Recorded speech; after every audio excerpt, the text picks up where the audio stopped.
এতদিন মানুষের মুখে শুনতাম প্রবাসীদের পরিবারের অনেক গল্প, অনেক ক্রাইসিস, অনেক কষ্ট।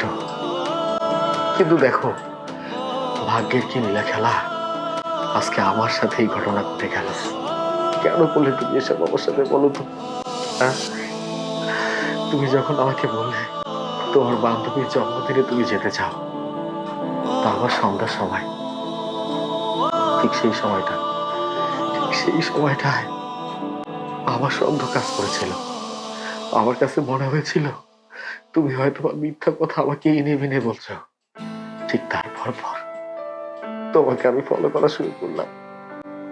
আমি আমি মনে মনে ভাবছিলাম, আল্লাহ, আমি যে সন্দেহটা করছি এটা যেন সত্যি না হয়। যদি সত্যি হয় তাহলে আমি তো মেনে নিতে পারবো না।